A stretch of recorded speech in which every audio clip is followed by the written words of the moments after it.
मेरी शादी के बाद मेरी 2 बेटियां पैदा हुई। जब तीसरी बार मैं पेट से हुई तो मेरी सास बोली, इस बार अगर बेटी पैदा की तो हम तुझे घर से निकाल देंगे। मैं हर वक्त इसी टेंशन में रहती थी और दिन रात यही प्रार्थना करती थी कि मेरा बेटा पैदा हो। एक दिन मेरा नौकर बोला कि रोज कच्चा दूध पिया करो। मैं शर्त लगा के कहता हूँ कि बेटा ही पैदा होगा। अब मैं उसकी बात मानकर रोजाना कच्चा दूध पीकर सोने लगी। मगर जब डिलीवरी के वक्त बच्चा पैदा हुआ तो मेरे तो होश ही उड़ गया, क्योंकि वहाँ तो नौकर का। मेरा नाम जूही है। मेरी शादी को 3 साल हो गए थे। मेरी शादी एक बहुत ही अमीर खानदान में हुई थी। मेरे माँ बाप ने न इस खानदान के लोगों को देखा और न ही किसी और बात को। बस इसी बात पर खुश हो गए कि बहुत बड़ा घर मिला है और इकलौता बेटा है। और जहाँ बेटे इकलौते हो वहाँ सारी जिम्मेदारियाँ भी बहू पर ही बढ़ जाती है। इस घर में किसी चीज की कमी नहीं थी, लेकिन एक बात ने जीना हराम करके रखा था कि मुझे इस घर का वारिस पैदा करना था। मैं शादी के 6 महीना बाद ही पेट से हो गई थी। मैं बहुत ज्यादा खुश थी, लेकिन यह हमारे जिंदगी का दस्तूर है कि औरत से उम्मीद कभी खत्म नहीं होती है। पहले अच्छी पढ़ाई करो, फिर अच्छी शक्ल सूरत की ख्याल करो, उसके बाद पूछा जाता है कि उसकी शादी हो गई या नहीं। शादी हो गई तो माँ बनी या नहीं, और अगर माँ बनी है तो बेटे की बनी है या बेटी की, और अगर बेटी हुई है तो बेटा क्यों नहीं हुआ। औरत की सारी जिंदगी यही सब करने में और सुनने में गुजर जाती है। मुझे भी भगवान ने बेटी दिया था। मैं बहुत खुश थी, क्योंकि ऐसे लोग भी थे जिनको शादी के बहुत साल बाद भी कोई बच्चा नहीं हुआ था। लेकिन मेरी सास और पति बिल्कुल भी खुश नहीं लग रहे थे। फिर भी उन्होंने अपनी नाराजगी को बयान नहीं किया। लेकिन न जाने किस्मत ने मेरे लिए क्या सोच रखा था। मेरे घर में एक और बेटी पैदा हो गई। हमारे घर में एक नौकर भी था जो हम लोग के साथ रहता था, जिसे सब लोग अप्पू कहते थे। एक वही था इस बड़े से घर में जो मेरा दर्द समझता था। वो कहता था कि खुदा ने तो आपके घर में रहमत दी है। वही अक्सर यह खबर बाहर सुनाने आता कि बेटी हुई है, और बदले में मेरे पति से थप्पड़ भी खा लेता था। आखिर 2 बेटियों के बाद भली भांति मेरे पति और मेरी सास ने बहुत ज्यादा गुस्सा किया। मुझे भी बातें सुनाई और कई हफ्तों तक उनका मूड सही नहीं था। अब तो मेरा पति अपने बेटियों को प्यार भी नहीं करता था। मेरी सास उनको अपने पास भटकने भी नहीं देती थी। उनसे ऐसे व्यवहार करती जैसे वो उनको हाथ लगाएंगी तो उसके हाथ पैर गंदे हो जाएंगे। मैं बहुत परेशान रहती। इस घर में मेरे बेटियों को हर सुविधा मिलती थी। वो अच्छे स्कूल में जा रही थी, अच्छा खाती थी, लेकिन बस कोई उसे प्यार नहीं करता था। इसी वजह से मेरी बेटियां बहुत जिद्दी और चिड़चिड़ी होती जा रही थी। अब तो मैंने भी भगवान से दुआ करना शुरू कर दिया कि 2 बेटियों के बाद एक बेटा दे दे। लेकिन दूसरी बेटी के बाद 3 साल गुजर गए और मैं पेट से नहीं हो पा रही थी। एक तो एक ही 2 बेटियों की माँ थी, और अब गर्भवती ना होना मुझे और बातें सुननी पड़ रही थी। मैं बहुत परेशान रहती थी।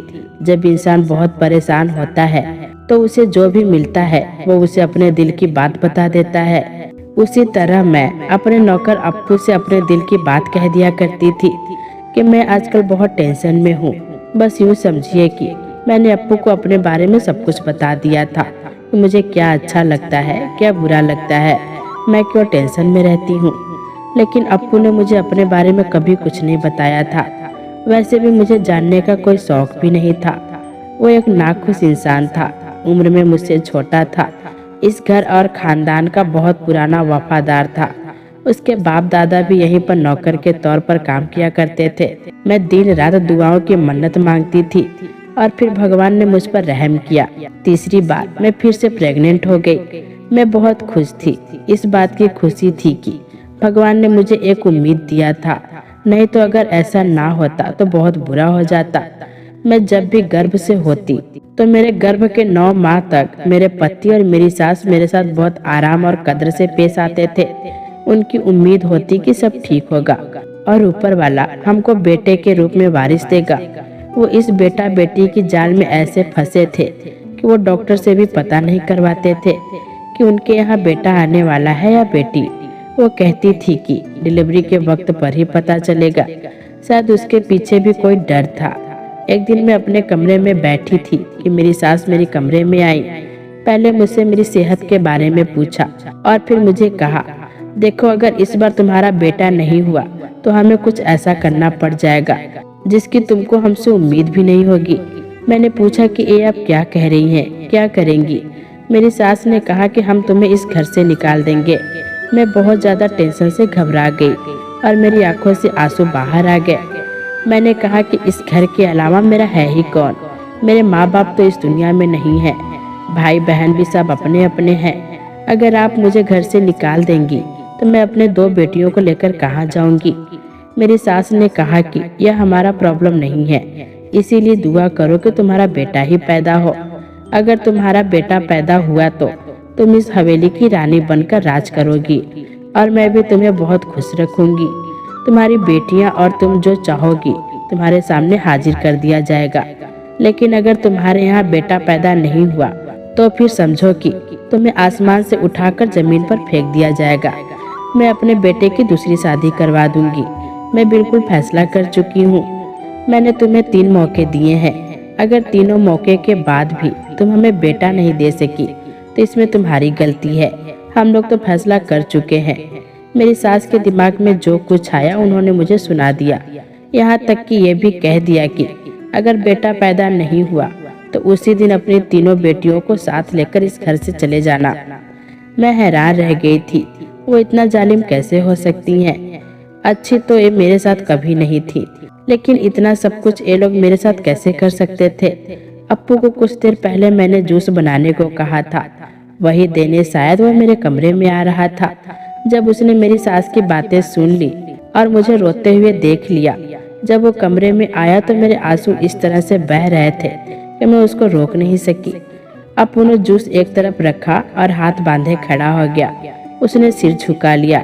मैंने अपने आंसू साफ किया। उसने कहा, भाभी जी, मैंने सब कुछ सुन लिया है। कितने बड़े ही जालिम लोग हैं। इनके बाप दादा भी ऐसे ही थे और इनके खानदान को कोई श्राप है कि कई कई सालों तक उनके खानदान में बेटा ही पैदा नहीं होता। बड़े साहब भी तो बड़ी बीबी की शादी के 8 साल बाद पैदा हुए थे। मैं हैरान हुई कि मेरी सास 8 साल तक बच्चा पैदा नहीं कर सकी। उनको क्या महसूस हुआ होगा? वही जो अब मुझे महसूस हो रहा है। फिर क्या वो मेरा दर्द नहीं समझ सकती? मैं तो इस घर को औलाद भी दी थी। ऐसा नहीं था कि मैं बिल्कुल ही बाज थी। अप्पू ने कहा, भाभी जी, मैं आपको एक तरकीब बताता हूँ। ये बड़ा पुराना नुस्खा है। हमारे बड़ों को सबको इस पर भरोसा है। इस नुस्खे में और कुछ ज्यादा करना नहीं है। सिर्फ रात को सोते हुए कच्चा दूध आपको पी लेना है। मैं शर्त लगाकर कहता हूँ कि आपके यहाँ बेटा ही पैदा होगा। मैंने अप्पू को कहा कि तुम कैसी बातें कर रहे हो? इस तरह बेटा पैदा कैसे हो सकता है? अप्पू ने कहा, आपने भी जहाँ इतना कुछ कर लिया वहाँ पर ये भी करके देख ले। अगर बेटा पैदा नहीं हुआ तो मेरा नाम बदल दीजिएगा। अमीर लोगों की एक बड़ी खामी होती है कि जब वो बहुत ज्यादा परेशान होते हैं तो वो अपने अनपढ़ और नासमझी नौकरों के दिए राय में भी आ जाते हैं और यह भी नहीं सोचते कि वो जो राय दे रहे हैं उसके पीछे कोई भी कारण है या नहीं। मैंने भी अप्पू की बात मान ली और उसे कहा कि रोज रात को कच्चा दूध पीकर सोया करूंगी। अगर मैं किसी दिन भूल गई तो तुम मेरे लिए दूध लेकर आना। अप्पू ने कहा कि मैं यह काम अपनी जिम्मेदारी समझकर करूंगा और मुझे यकीन है कि इस बार आपको बेटा ही होगा। फिर आप इस हवेली पर राज करेंगी और आज या कल मुझे भी आपकी सेवा करके बहुत खुशी होगी। बहुत सालों बाद इस बड़े घर को कोई अच्छी मालकिन मिलेगी। मैंने रोज रात को कच्चा दूध पीना शुरू कर दिया। पहले तो मुझे बहुत अजीब लगा, लेकिन मुझे कोई परवाह नहीं थी इसका स्वाद कैसा था। ये सब करना अजीब काम था, पर मुझे किसी भी तरह बेटे की माँ बनना था। मेरा यही मकसद बनकर रह गया था। अगर मैं किसी दिन भूल जाती तो अप्पू खुद मेरे लिए पानी देने के बहाने कच्चा दूध भी ले आता था। मेरे पति को उसकी बात की कोई खबर नहीं थी, लेकिन एक दिन मेरे पति ने यह देख लिया और उसने कहा कि ये दूध तुम्हारे लिए आया है। तो मैंने कहा कि हाँ, ये उबला हुआ दूध है। आपकी मम्मी ने कहा है कि रात को 1 गिलास दूध पीकर सोया करो। फिर मेरा पति हंसा और कहने लगा कि हाँ, यह भी दुआ किया करो कि तुम्हारा बेटा पैदा हो, वरना खाना पीना तुम्हारे किसी काम का नहीं आएगा। कभी कभी मुझे यह सोचकर बहुत तकलीफ भी होती थी कि मेरा पति भी मेरा साथ नहीं देता था, मेरे लिए कुछ कर नहीं सकता था। लेकिन कम से कम कुछ तसल्ली तो दे सकता था। अगर मुझे उसका थोड़ा सा साथ मिल जाता तो शायद टेंशन फ्री रहती मैं। लेकिन अब सच तो यह था कि मुझे उससे किसी भी चीज की उम्मीद नहीं थी। उसने मुझे अपना हमसफर नहीं समझा। उसने मुझे बच्चा पैदा करने की मशीन समझा था। उसको मुझसे बेटा जो चाहिए था। मैंने प्रार्थना किया कि मुझे बेटा ही पैदा हो, जिसको मैं उसके हवाले करके यह कह सकूं कि जो तुम्हें चाहिए था वो तुम्हें मिल गया। लेकिन मुझे तुमसे कोई प्यार नहीं है और हम सिर्फ नाम के मियाँ बीबी हैं। मैं इस दिन का इंतजार कर रही थी। मैं उसे कहना चाहती थी कि मेरे अंदर इन 4 सालों से बहुत नफरत भर गई थी। मैंने फिर भी किसी तरह सब कुछ बर्दाश्त किया, क्योंकि मैं बेटियों की माँ थी। सच कहा गया है कि औरत की इज्जत मर्द से होती है। अगर वह बेटे की माँ बने तो उसको ज्यादा इज्जत मिलती है। एक दिन मैंने उस घर में बहुत कुछ अजीब होते हुए सुना कि मेरा पति गुस्से से चिल्ला रहा था कि अप्पू कहाँ है। पता चला कि वो घर पर नहीं था। न जाने वो कहाँ गायब हो गया था। आज तक कहीं नहीं गया था। आज मेरे गांव से बहुत जरूरी दोस्त आ रहे थे। मुझे इतने सारे काम हैं और ये कहाँ चला गया है। मैं भी सोचने लगी कि आखिर अप्पू कहाँ गया है, लेकिन वो रात से पहले वापस आ गया। उसको मेरे पति ने बहुत डांटा, पर उसने सारे काम वक्त पर कर डाले। जब वो रात को वापस आया तो मैंने उससे पूछा कि तुम कहाँ गए थे, तो उसने बताया कि बस किसी से मिलने चला गया था। लेकिन मुझे ऐसा लगा कि वो झूठ बोल रहा था। एक दिन मैंने कुछ ऐसा देखा कि मेरे होश ही उड़ गए। रात का वक्त था। ये वही टाइम था जब अप्पू मेरे लिए दूध लेकर आया करता था, लेकिन आज उसे आने में देर हो गई थी। मुझे नींद आ रही थी।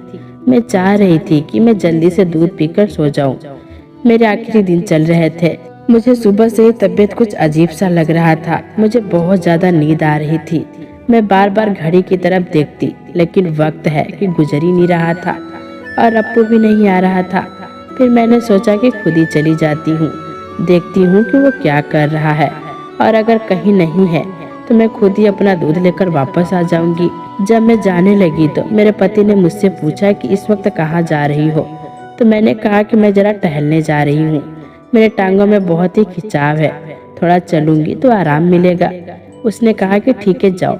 वो खुद कोई हिसाब किताब करने बैठा था। जब मैं किचन की तरफ आई तो किचन की खिड़की से मैंने देखा, जिसको देखकर मेरे होश उड़ गए। मैं हैरान हुई कि सामने एक ट्रे रखी थी जिसमें एक दूध का गिलास रखा हुआ था और अप्पू के हाथ में भी एक दूध का गिलास था, जिस पर वो कुछ पढ़ करके फूंक मार रहा था। फिर उस दूध को अपने ट्रे में रखा और उसे उठाकर बाहर आने लगा कि उसका मुझसे सामना हो गया। मुझे देखकर वो ऐसे डरा जैसे कोई चोर पुलिस को देखकर डर जाता है। कहने लगा कि भाभी जी, मैं आपके कमरे में ही आ रहा था, लेकिन मैं उसे ये सब करता देख चुकी थी। मैंने कहा कि तुम जो कर रहे थे मैंने देख लिया। क्या कर रहे थे तुम? क्या तुम मुझ पर कोई जादू टोना कर रहे हो, या तुम्हें यह करने के लिए किसी और ने कहा है? कहीं तुम्हें यह करने के लिए मेरी सास ने तो नहीं कहा?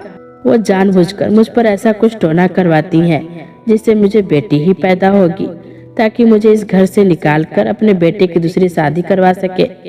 तुम तो खानदान के पुराने नौकर हो। तुम जरूर इन लोगों के साथ मिले हुए हो। इस घर में तो न जाने कितनी आती और कितनी जाती होंगी। मैं भी इस घर की एक औरत हूँ, जो आज हूँ कल नहीं होंगी। जो जिए या मरे इससे तुमको क्या फर्क पड़ता है? तो फिर एक नौकर मेरे लिए खुला बर्ताव कैसे कर सकता है? मैं पागल थी जो तुम्हारी बातों में आ गई। मेरे मुंह में जो आ रहा था मैं बोलती जा रही थी। वो बार बार